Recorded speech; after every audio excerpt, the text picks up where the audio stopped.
सुस्वागतम।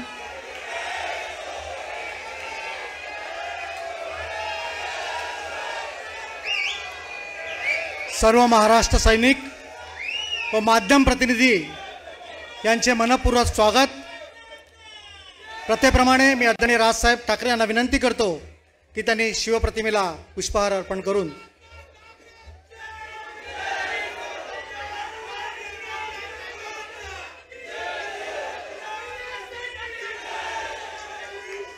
छत्रपति शिवाजी महाराज की जय भवानी।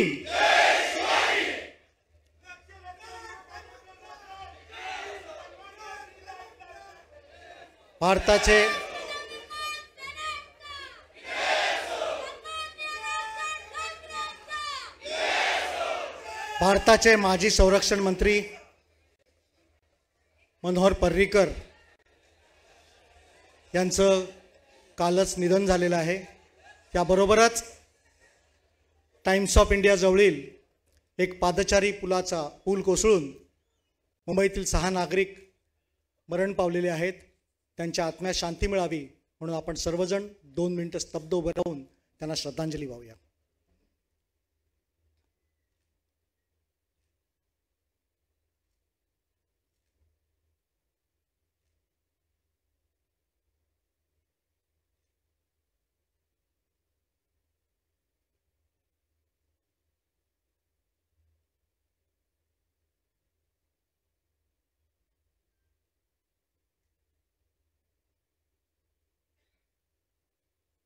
ओम शांति शांति। आणि आता आपण ज्याची वाट पाहत आहात त्यासाठी म्हणून मी आदरणीय राजसाहेबांना कृपया शांत राहायचं आहे। आपल्यामध्ये आणि राजसाहेबांमध्ये अजिबात अंतर न ठेवता मी राजसाहेबांना विनंती करतो की आपण या उपस्थितांना मार्गदर्शन करायचं आहे। धन्यवाद।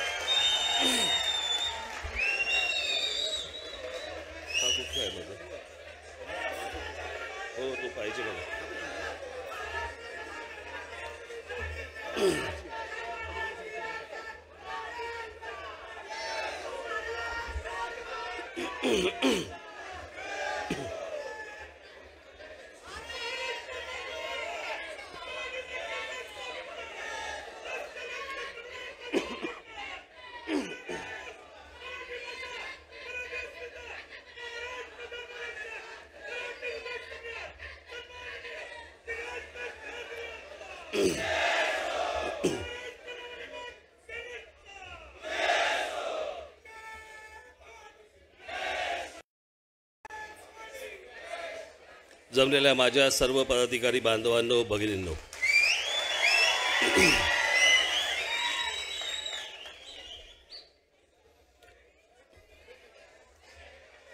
थोडा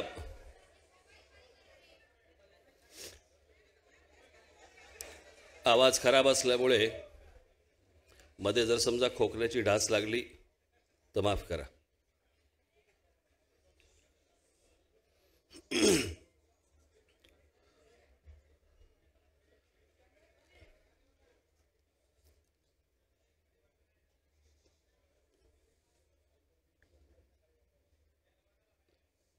सहा 7 दिवसापूर्वी मी ऑफिसमध्ये बसलो असताना सगळे नेते मंडळी होती।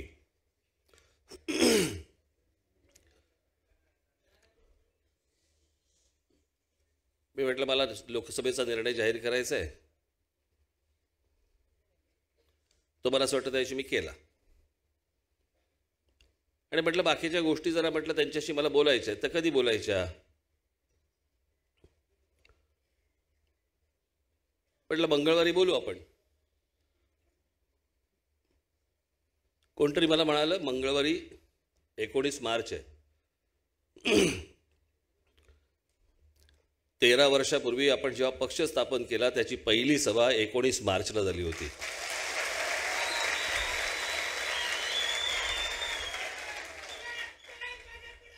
तर मी म्हटलं की चांगली तारीख आहे, बोलू म्हटलं आता आपण तेव्हा।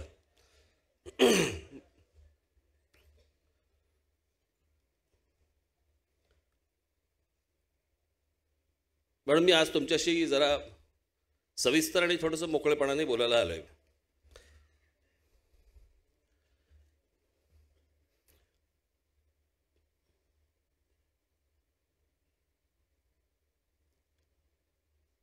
मी बरेच दिवस वर्तमानपत्रांमध्ये टेलिव्हिजन चॅनलमध्ये मी सगळ्या गोष्टी ऐकत होतो.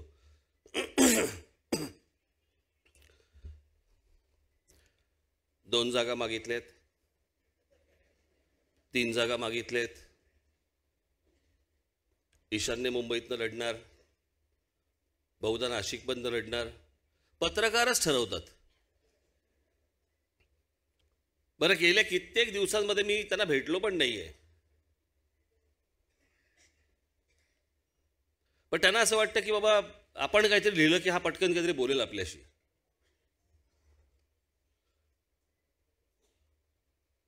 मग त्याच्यानंतर मग राष्ट्रवादी काँग्रेसकडनं स्टेटमेंट यायला लागली, काँग्रेसकडनं स्टेटमेंट यायला लागली. कोणी म्हणतं हवेत, कोणी म्हणतं वरती विचारायला लागेल, कोणी म्हणतं नको आहेत.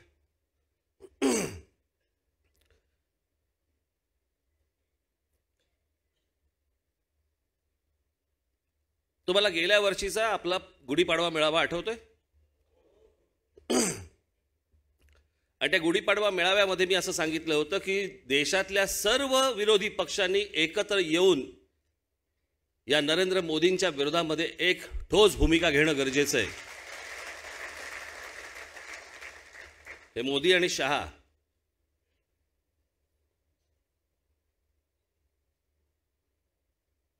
मग मला कुठे शरद पवारच भेटले, मग विमानातच भेटले. आता जमिनीवरच्या चर्चा काय हवेत करायच्या असतात का?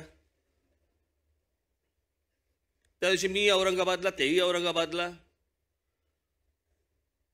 मी बुलढाण्यावरून आलो, ते कुठून आले मला माहिती नाही, परंतु आम्ही एकाच हॉटेलला. नंतर कळलं ते माझ्याबरोबर विमानामध्ये पण आहेत. आता विमानामध्ये समोर आल्यानंतर भेट होणारच, बोलणं होणारच. पण जर समजा मीच सांगतोय की या देशातल्या विरोधी पक्षांनी एकत्र यायला पाहिजे, तर मला डर कसली? मध्यंतरी अजित पवारांनी एक स्टेटमेंट केलं की मनसे आम्हाला बरोबर हवी आहे. मग तिथून कोणीतरी पृथ्वीराज चव्हाण बोलले की तसं काही करता येणार नाही, आम्हाला बरोबर घेता येणार नाही. मग अशोक चव्हाण पण काहीतरी अजून एक काहीतरी बोलले. अजित पवार बोलल्यानंतर मी त्यांना फोन केला, म्हटलं कुठे भेटता येईल?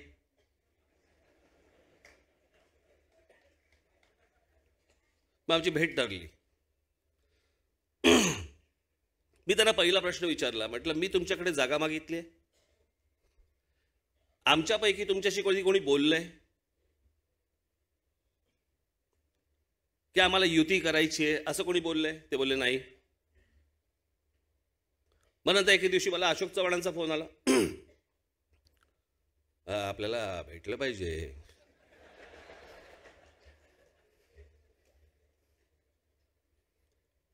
त्यांना भेटलो, त्यांना विचारलं, म्हटलं मी तुम्हाला ह्याच्या आधी कधी भेटलो? ते बोलले नाही.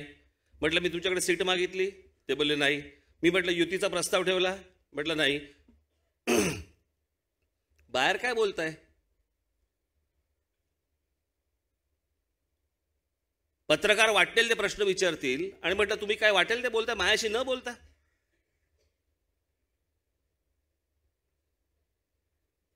मी म्हटलं मी तुमच्याशी काही बोललेलो नाही, तुमच्या पक्षातल्या लोकांशी काही बोललेलो नाही, माझ्या पक्षातले नेते कोणी तुमच्याशी बोललेले नाही आहेत. पत्रकार काहीतरी प्रश्न विचारतात म्हणून तुम्ही काय वाटेल ते उत्तर द्याल?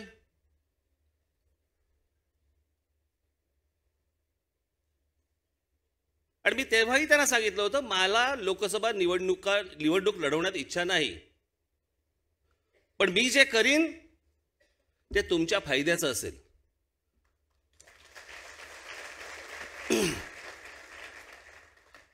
माझ्यासाठी आत्ता या क्षणाला पक्ष कोणीच नाहीये. खरं तर या आत्ताची जी निवडणूक आहे, ही लोकसभेची जी निवडणूक आहे, ही मोदी आणि शहा विरुद्ध देश अशी ही निवडणूक आहे.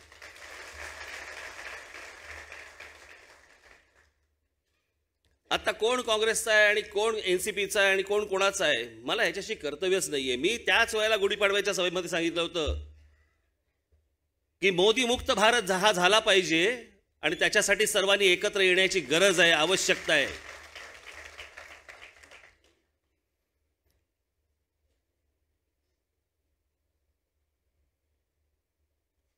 याच्या पुढे मी ज्या काही सभा घेईन त्या सभा ह्या नरेंद्र मोदी आणि अमित शहा यांच्या विरोधातल्या सभा असतील. आणि तुम्ही ही गोष्ट विसरता कामा नये, तुम्हीही लक्षात ठेवावं. ते काय आता चालू आहे चौकीदार. भारताची निवडणूक आहे का नेपाळची? मी एकदा मागे बोललो होतो माहिती त्या फेसबुकच्या वेळेला.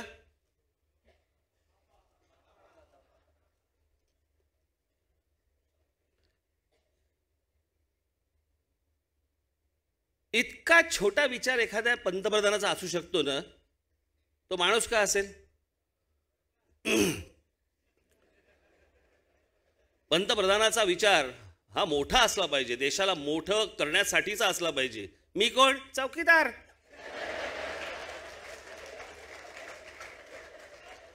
बाबा मी बिल्डिंग बांधीन, माझ्या बिल्डिंगच्या खाली मी 4 चौकीदार ठेवीन. हा नाही, बिल्डिंग तुम्ही बांधा, मी चौकीदार.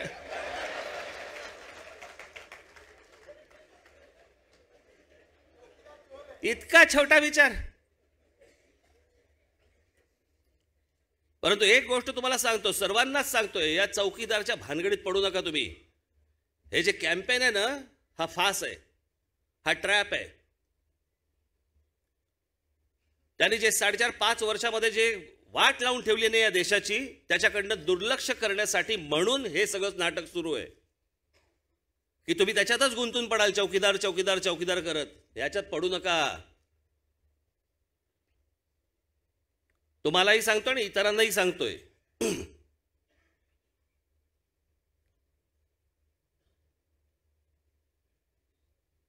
आणि त्याच्यामुळे माझं मतच सरळ आहे. तुम्हाला आठवत असेल आपल्याच एका सभेमध्ये मी म्हटलं होतं की मला लोकसभा निवडणूक लढवायची इच्छा नाही म्हणून. आठवतं तुम्हाला?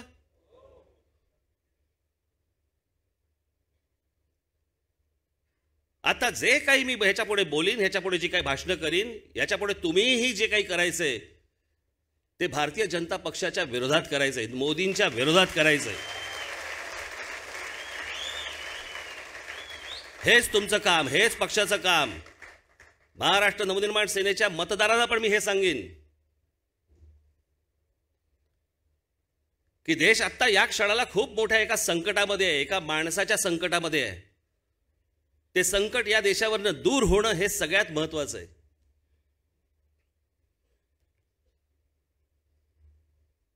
तुमच्याकडे येतील भाजपवाले, अनेक लोकांकडे जातील, थैल्या रिकाम्या करतील. केल्या तर घ्या. 5 वर्षे ह्यानी देश लुटला, हीच वेळ आहे आता ह्याना लुटायची.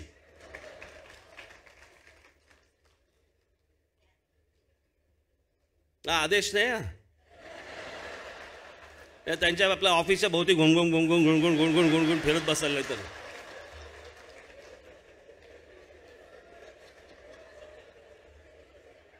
बघ बघ बघ रे, जरा काय काढतोय का बघ बघ, जरा काय काढतोय का. तसले काय पॅक करू नका तुम्ही. आणि हा विरोध हा कुठच्या पक्षाचा विरोधाचा भाग नाहीये. ही निवडणूक मुळात पक्षाची नाहीच आहे कुठच्या. भारतीय जनता पक्ष स्वतः हा पक्ष म्हणून काय त्रस्तय तुम्हाला कल्पना पण येणार नाही.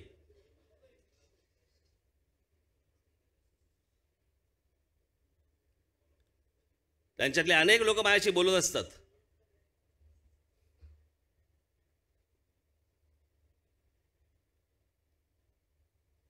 ही 2 माणसं ज्या वेळेला जातील ना, राजकीय क्षितिजावरनं बाजूला होतील ना, त्याच्यानंतरची लढाई ही मग पक्षामध्ये होईल. आता ही पक्षांची लढाई नाहीये. हे काँग्रेसला मतदान होणे किंवा एनसीपीला मतदान होणे, भाजपला मतदान न करणे हा विषयच नाहीये. मोदी आणि अमित शहाला मतदान न करणे आणि याच्यासाठी भारतीय जनता पक्षाच्या उमेदवारांना मतदान न करणे त्यांना कोणत्याही प्रकारची मदत न करणे हीच गोष्ट महत्त्वाची आता.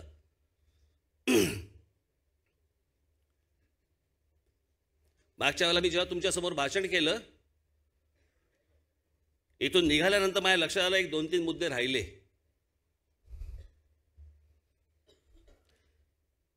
ते 2-3 मुद्दे मी आज तुमच्यासमोर मांडणार आहे.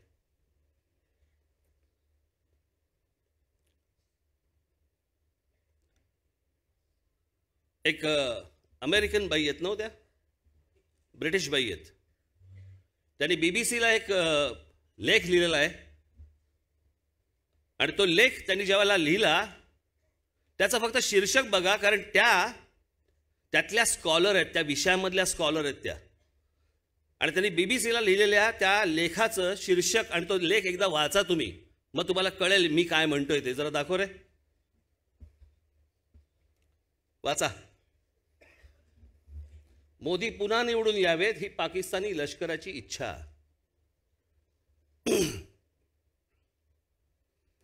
हे जे मध्यंतरी सगळं घडलं, परदेशी जेवढी काही तुमची वर्तमानपत्र जेवढी आहेत ते काय बोलतायत, ते काय सांगतायत. या त्या बाई,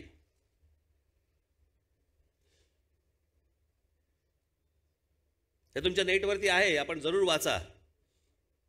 आणि बीबीसी मराठीच आहे.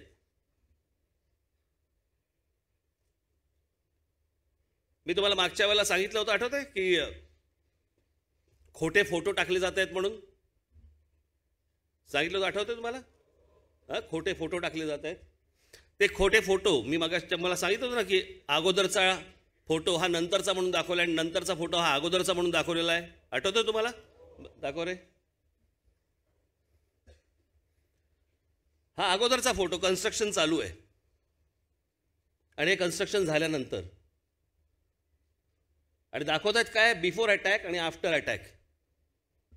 हे कन्स्ट्रक्शन चालू आहे इथे.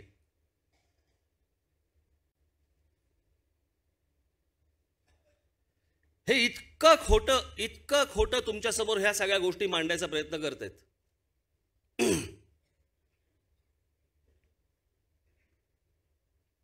तिसरं काय होतं ते,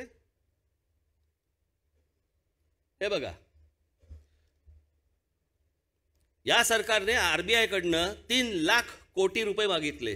रिझर्व्ह मधले तुमचे आमचे जे आरबीआय कडे असतात, बँकांच्या थ्रू जे जातात, ते 3 लाख कोटी रुपये मागितले. त्यातले 28,000 कोटी रुपये रिझर्व्ह बँकेने आत्ता त्यांना दिले. ते मध्यंतरी सोडून कोण गेले? ते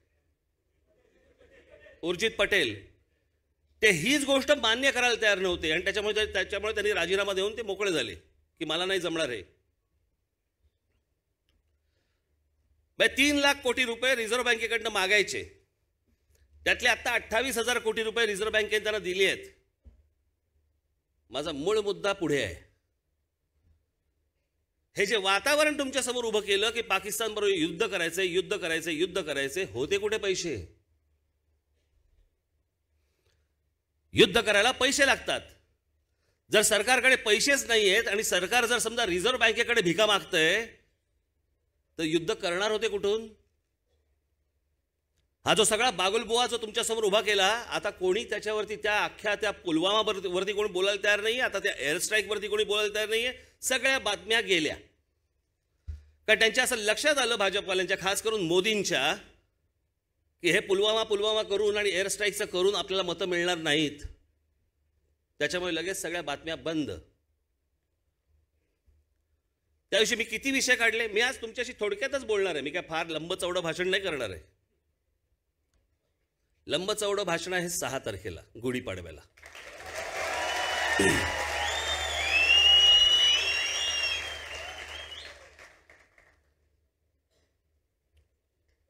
मग त्या दिवशी आपलं भाषण झालं. भाषण झाल्यानंतर मग काहीतरी बोलायलाच पाहिजे समोरून. मग तो हवा गेलेला फुगा एक, तो असा दाबला की कसाही आकार होतो माहिती आहे. समजा त्या दाबलेल्या फुग्याला जर जॅकेट घातलं तर कसं दिसेल? मग ते काहीतरी बरळलं. फडणवीस म्हणे माझी स्क्रिप्ट बारामतीहून आली होती आणि पवारांकडे काय पवारांकडे असे अनेक पोपट आहेत. चला कपडे आम्ही यांचे काढले आणि ह्यांना आमचा पोपट दिसला.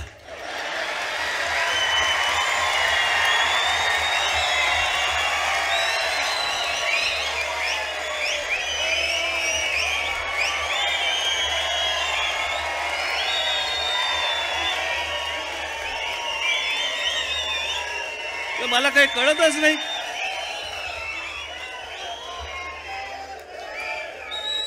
खरा पोपट बघायचा आहे. मी आज सगळं आणलंय.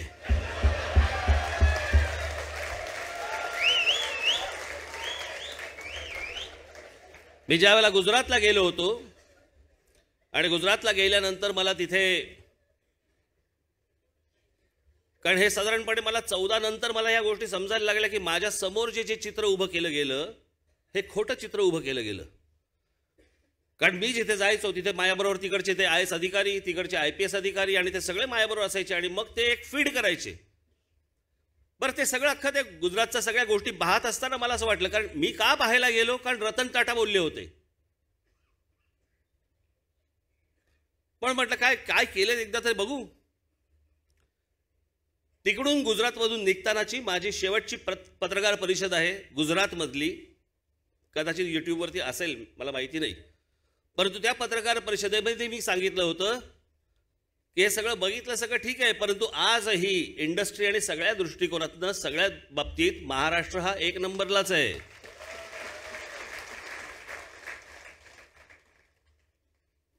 आणि जे काय चित्र उभं केलं मला असं वाटलं की बाबा काहीतरी चांगली गोष्ट घडेल. वर्षभरातच कळायला लागलं की अरे दाखवलेलं चित्र खोटं होतं आणि हा माणूसच बदलला. आता माणूस बदलल्यावर माझी भूमिका बदलणार, बरोबर आहे. आता प्रश्न असा आहे, मी आधी बरं बोललो होतो आणि मग वाईट बोललो की नाही. मला जे चित्र उभं केलं माझ्यासमोर, जे खोटं चित्र उभं केलं त्यांच्या स्वतःबद्दल आणि सगळ्या गोष्टींबद्दल, जेव्हा मला खरं चित्र जेव्हा दिसलं त्याच्यानंतर मी त्या सगळ्या गोष्टी बोलायला सुरुवात केली. आता पहिलं माणूस खरं, आता मी जे तुम्हाला दाखवणार, पहिलं माणूस खरं बोलतोय का जे दुसरं बोलतोय ते खरं बोलतोय. लावा. ये बारामती की रैली देख लीजिए, ऐका पूर्ण. हवा का रुख क्या है पता चल जाएगा. चाचा भतीजे का क्या होगा. ये मेरा जनसागर दूसरी आजादी की लड़ाई लड़ रहा है, उसे यहाँ चाचा भतीजे से आजादी चाहिए. रे कुठून आवाज काढतो मला काय कळत नाही भाषणामध्ये. मला कधी कधी वाटतं ते फॉर्म्युला 1 गाड्यांचे हे काय फॅन बी नाही. मैंने कुठून काय गाड्या जातात का आजूबाजूनी.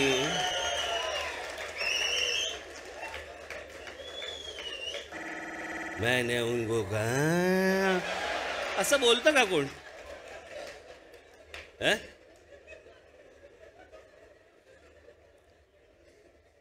आता देवेंद्र फडणवीस त्या फुग्यासाठीच आता हे त्या फुग्याने नीट ऐकावं.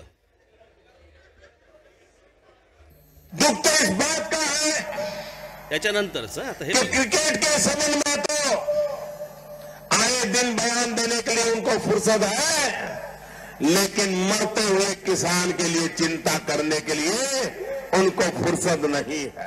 थांब जरा. मरते हुए किसान के लिए उनको देखने के लिए इनके पास फुर्सत नहीं है. 2015 पासून आता 2019 पर्यंत महाराष्ट्रामध्ये 14,000 शेतकऱ्यांनी आत्महत्या केल्या. 14,000 शेतकऱ्यांकडे बघायला शरद पवारांना वेळ नाही. मला शरद पवारांची काही बाजू नाही मांडायची, मला हा माणूस दाखवायचा आहे. मला शरद पवारांबद्दल कोण काय बोलतंय हा विषय नाही माझा आज. पण मी जे त्या दिवशी जे काही सांगितलं, मी त्या दिवशी जे काही बोललो, ती जर बारामतीची स्क्रिप्ट असेल तर ही स्क्रिप्ट कुठून आली? लावा पुढे. अमल करो ऐसा अमन में, मोठा कर आवाज. जहां से गुजरे तुम्हारी नजरें वहां से तुम्हें सलाम है.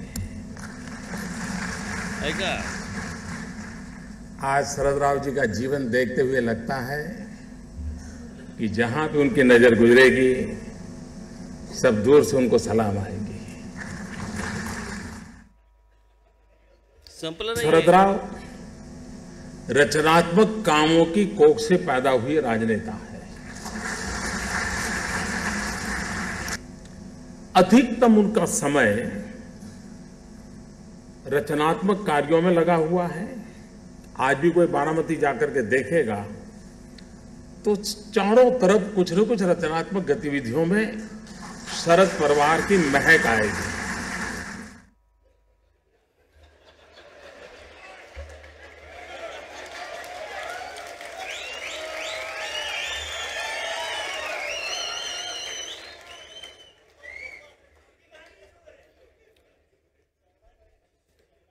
बारामती मधनं चाचा भतीजे को खत्म करना चाहिए, निकाल देना चाहिए. बारामती आजादी मांग रही है आणि इथं काय महक आ रही है. आता उनके काम की महक आ रही है. लावा पुढं. मुझे सामने जाकर के शरद राव को पूछना चाहिए कि शरद राव जी आपको क्या लगता है, आपका अनुभव है, इसका रास्ता कैसे मिला. उस भूमिका को मैं हमेशा महत्व देता आया हूं. और जैसे भी शरद राव जी बता रहे थे कि मैंने उनको गुजरात बुलाया था, हकीकत तो वो दिखा करके मैं उनसे जानना चाहता था कि अभी कुछ कमी रह गई तो मुझे बताइए, मैं ठीक करना चाहता हूं, मैं सीखना चाहता हूं. और बहुत कम लोगों को मालूम होगा, ऐका, शायद महीने में 2-3 बार मेरी और शरद राव की बात न हुई हो, ऐसा कोई महीना नहीं गया होगा.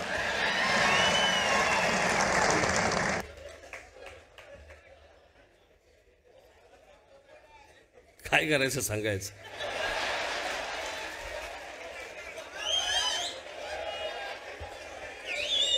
याचं काय करायचं. पुढे लावा.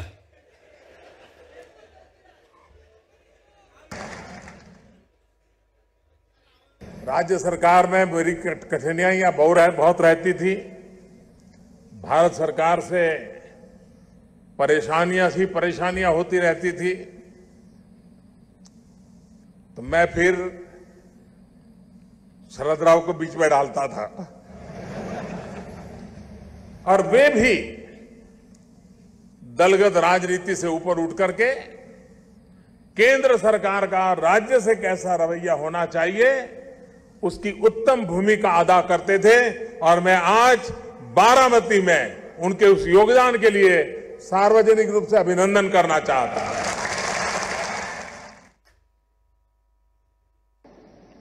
और मैंने देखा है शरद राव जी को, वो कितनी राजनीति की आपाधापी में क्यों न हो,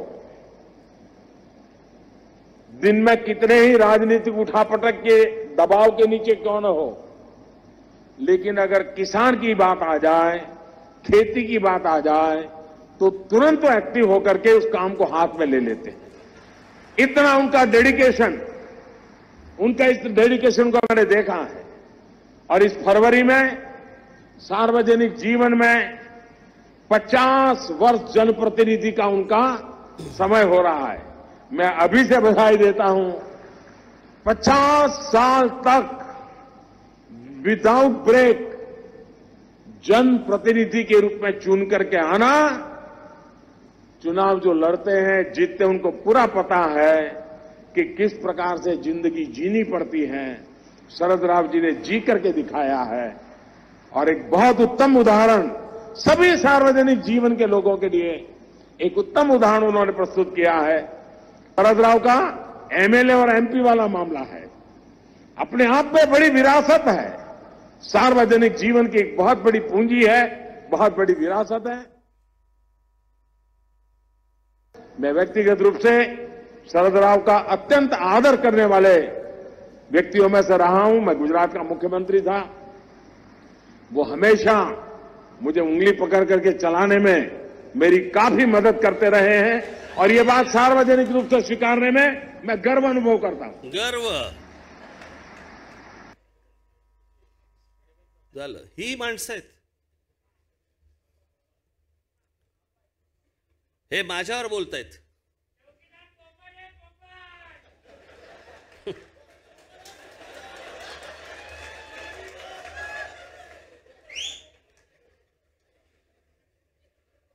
बरं, मी त्या दिवशी सगळं तुम्हाला जे काही सांगितलं ते सगळं युद्धाच्या संदर्भातलं सांगितलं.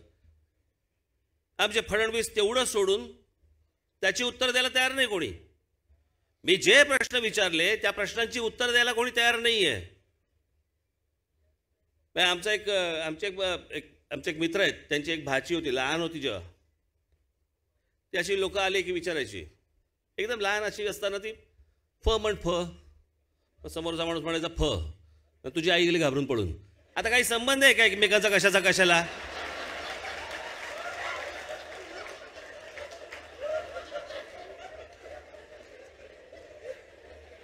मी त्या दिवशी बोललो कोणते, मी विचारले कोणते प्रश्न, हे बोलतायत काय?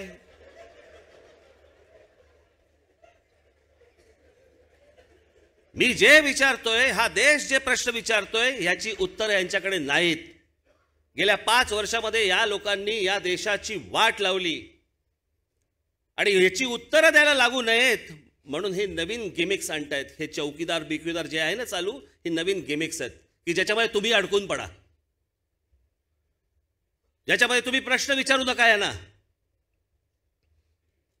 की बेरोजगारांचं काय झालं, दर वर्षाला 2 कोटी बेरोजगारांना तुम्ही रोजगार देणार होता, त्याचं काय झालं. हे सगळे विषय त्या दिवशी गुढीपाडव्याला मी बोलीनच.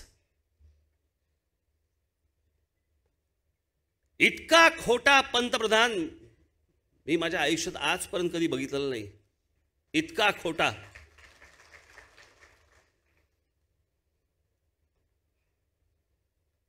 सगळ्यांशी खोटं बोलणारा, सगळ्या बाबतीत खोटं बोलणारा, मागे काय बोलून ठेवले आपण, आता पुढे काय आपण बोलतोय याचं भान नसणारा, गटारांमध्ये पाईप घाला, त्यातनं जो गॅस येईल त्यातनं चहात बनवा, काय चहासाठी तो उपयोगी पडेल, इतका छोटा विचार पंतप्रधानाचा.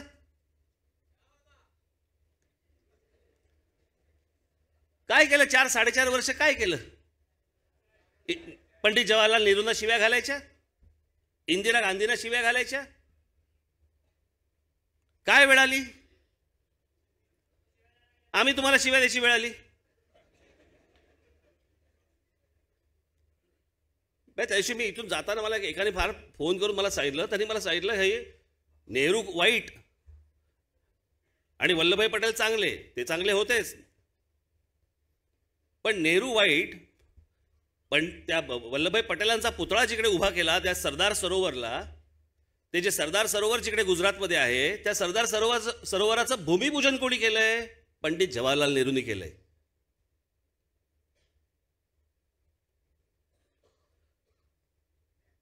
मुळात त्यांचं काय तुम्ही सांगताय?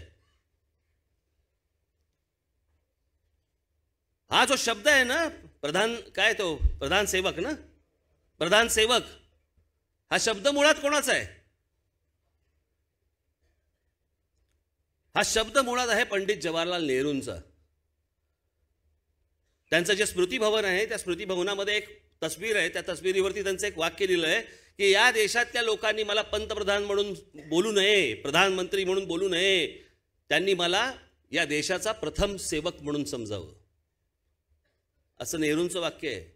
कॉप्या कराल तिकडे पुस्तकं पाठवाल, वह्या तिकडे तिकडून येणार लिहून.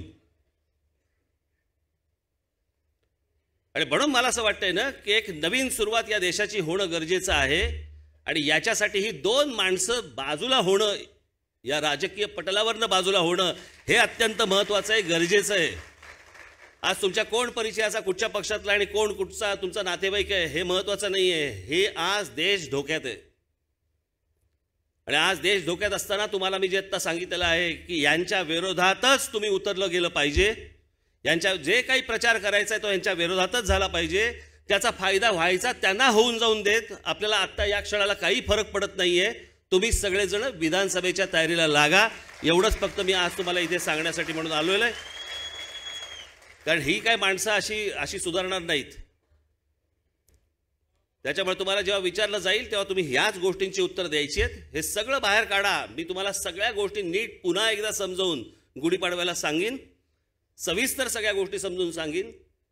तोपर्यंत तुमचा विचार तुम्ही चालू ठेवावा, बंद करू नका. नुसताच मी काहीतरी सांगतोय, मी जे सांगतोय त्या गोष्टी आता जरा खोदून काढा. नेटवरती जा, इतर ठिकाणी जा. नुसतेच ते व्हॉट्सअप एकमेकांना फक्त फॉरवर्ड करत बसू नका. अशा अनेक गोष्टी आहेत ज्या विस्मृतीत गेलेल्या आहेत, त्या सगळ्या मी गुढीपाडव्याला तुमच्यासमोर मांडीन. तेव्हा आता आपण सगळेजण 6 एप्रिलला गुढीपाडव्याला भेटू. तोपर्यंत मी आज इथेच थांबतो. धन्यवाद. जय हिंद, जय महाराष्ट्र. धन्यवाद राजसाहेब आपल्या मौल्यवान मार्गदर्शनाबद्दल. आपण सर्व ताकदीने येत्या 6 तारखेला शिवतीर्थावर जमायचं आहे. आजच्या या सभेची सांगता राष्ट्रगीताने होईल. सर्वांनी राष्ट्रगीतासाठी उभं राहायचं आहे.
वंदे महाराष्ट्र नवनिर्माण सेनेचा धन्यवाद.